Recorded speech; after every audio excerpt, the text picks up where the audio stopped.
मित्रों, पिछले एपिसोड में हमने गीता के 4 श्लोकों का अध्ययन किया। पहला श्लोक था पहले अध्याय का 44वां श्लोक, जिसमें अर्जुन युद्ध क्षेत्र में स्वजनों को देखकर लगभग विलाप करते हुए श्री कृष्ण से कहता है, अहो बत महापापम कर्तुम व्यवसिता वयम यद्राज्य सुख लोभेन हन्तुम स्वजनमुद्यता। अर्जुन कहता है, हम सभी महापाप की तैयारी कर रहे हैं, अपने ही लोगों को वध करने के लिए इस युद्ध क्षेत्र में उद्यत खड़े हैं। अर्जुन के इस मोह को देखकर, इस कायरता को देखकर, जिसने उसे अपना नियत कार्य करने के लिए बाधित किया है, श्री कृष्ण कहते हैं दूसरे अध्याय के दूसरे श्लोक में, कुतस्त्वाकस्मलमिदं विषमे समुपस्थितं कुतस्त्वाकस्मलमिदं विषमे समुपस्थितं कुतस्त्वाकस्मलमिदं विषमे समुपस्थितम् अनार्यजुष्टम् अस्वर्ग्यम् अकीर्तिकरमर्जुन। अपना नियत कार्य न करने से तुम अकीर्ति को प्राप्त होगे, अपयश को प्राप्त होगे, और ये तुम्हारा कार्य आर्य संस्कृति के अनुकूल नहीं है। अनार्यजुष्टम और अस्वर्ग्यम, स्वर्ग के अनुकूल भी नहीं है, स्वर्ग की पात्रता के अनुकूल भी नहीं है। श्री कृष्ण लगभग डांटते हुए अर्जुन को नियत कार्य करने के लिए प्रेरित करते हैं। इसके पश्चात परिणाम स्वरूप जो सुख और दुख आते हैं, युद्ध क्षेत्र है, युद्ध करना अपरिहार्य हो गया था। जब युद्ध करना अपरिहार्य है तो उसके परिणाम में जो सुख और दुख है, उसकी चिंता करने की आवश्यकता नहीं है। ऐसी व्याख्या सुख और दुख की श्री कृष्ण करते हैं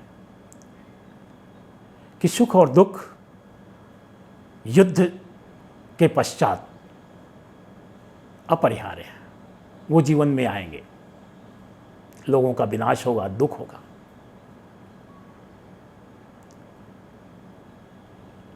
जीवन में ऐसी परिस्थितियां आती हैं, महामारियां आती हैं, जहां लाखों करोड़ों लोगों में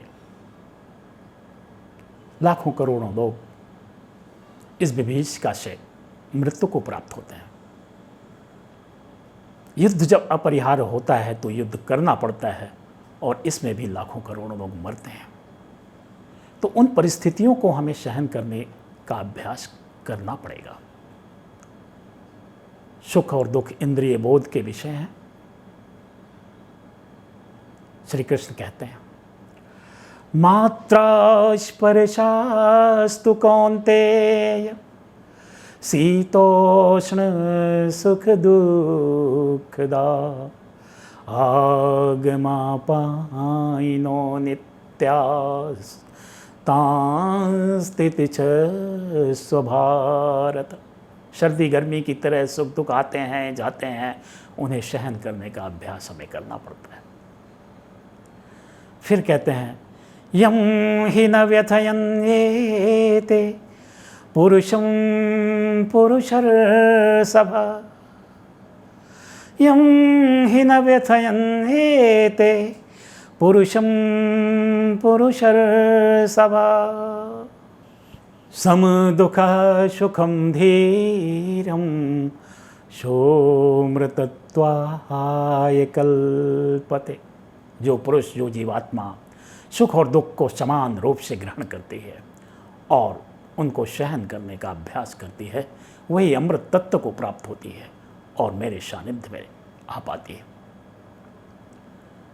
इसके पश्चात श्री कृष्ण आत्मा की अमरता का उद्घोष करते हैं। शरीर नष्ट होते हैं, लेकिन आत्मा नित्य है, अमर है। इस अमरता का उद्घोष करते हुए श्री कृष्ण कहते हैं,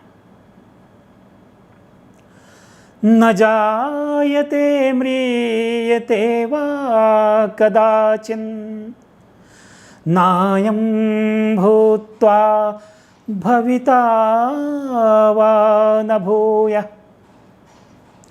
अजो नित्यः शाश्वतोऽयं पुराणो न हन्यते हन्यमाने शरीरे। न जायते म्रियते वा कदाचिन। आत्मा न तो जन्म लेता है न मरता है। न जायते म्रियते वा कदाचिन, नायं भूत्वा भविता वा न भूयः, अजो नित्यः शाश्वतोऽयं पुराणो न हन्यते हन्यमाने शरीरे। श्री कृष्ण आत्मा की अमरता का उद्घोष करते हुए कहते हैं, न जायते म्रियते वा कदाचिन। आत्मा न तो जन्म लेता है न तो मरता है। न जायते म्रियते वा कदाचिन, नायं भूत्वा भविता वा न भूयः। आत्मा हमेशा था, है और रहेगा। कोई भी ऐसा समय न था जब आत्मा नहीं था, नहीं है या नहीं होगा। अजो, ये अजन्मा है, शाश्वत है, नित्य है, पुरातन है और शरीर के मारे जाने पर भी आत्मा मरता नहीं है। पुनः श्री कृष्ण कहते हैं, वाशांश जीर्णानि यथा विहाय, नवानि गृह्णाति नरोपराणि, तथा शरीराणि विहाय जीर्णा अन्यानि संयति नवानि देहि। जिस तरह से पुराने वस्त्रों को उतार करके हम नए वस्त्रों का चयन करते हैं, उसी तरह शरीर के जीर्ण हो जाने पर नए शरीर को हम धारण करते हैं। देही मीन्स आत्मा, देही नया शरीर धारण करता है। पुनः श्री कृष्ण कहते हैं, नैनं छिन्दन्ति शस्त्राणि, नैनं दहति पावकः, न चैनं क्लेदयन्त्यापो, न शोषयति मारुतः। आत्मा को न तो कोई शस्त्र काट सकता है, न अग्नि इसको जला सकता है, न तो जल इसको भिगो सकता है और न तो पवन इसको सुखा सकता है। तो ये जो आत्माणु है, प्रत्येक शरीर का आधार है, इसको किसी भी तरह से नष्ट नहीं किया जा सकता और इसलिए तुम्हारे दुख का कोई कारण नहीं है। जन्म और मृत्यु मेरा विषय है, किंतु सुख और दुख सहन करने का अभ्यास करना मनुष्य का विषय है। युद्ध यहां पर अपरिहार्य है। युद्ध न होने के सारे प्रयास विफल हो चुके हैं, तभी युद्ध की परिस्थिति बनी है। और जब युद्ध की परिस्थिति आ गई है तो युद्ध करना ही होगा और तुम्हें अपना नियत कार्य संपन्न ही करना होगा। युद्ध होगा तो मृत्यु भी लोगों की होगी, शरीर भी नष्ट होंगे, महामारियां भी मानव जीवन में आती हैं। बहुत सारे लोग महामारियों में भी लाखों करोड़ों लोग मर जाते हैं।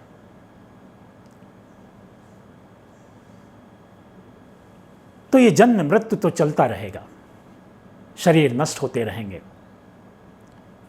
हमें इसके परिणाम सुख और दुख को सहन करने का अभ्यास करना पड़ेगा। और हमारे लिए दुख की बात इसलिए नहीं है क्योंकि आत्मा अमर है। शरीर बदलते हैं, नाम बदलते हैं, किंतु आत्मा यथावत है, नित्य है। इसलिए हमारे दुख का कोई कारण नहीं होना चाहिए और हमें अपना नियत कर कार्य संपादित करते रहना चाहिए। इस तथ्य को समझने के लिए मैंने अपनी एक पुस्तक प्रभु के पथ पर एक छोटा सा गीत प्रस्तुत करना चाहूँगा जो इस तथ्य को और सत्यापित करेगा, प्रकाशित करेगा।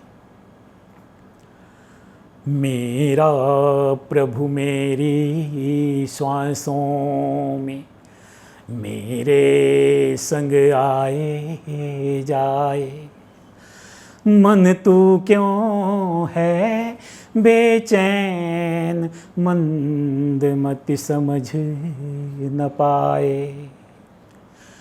मैं आत्मा हूँ मेरे प्रभु का प्रतिबिंब हूँ मैं आत्मा हूँ मेरे प्रभु का प्रतिबिंब हूँ मैं।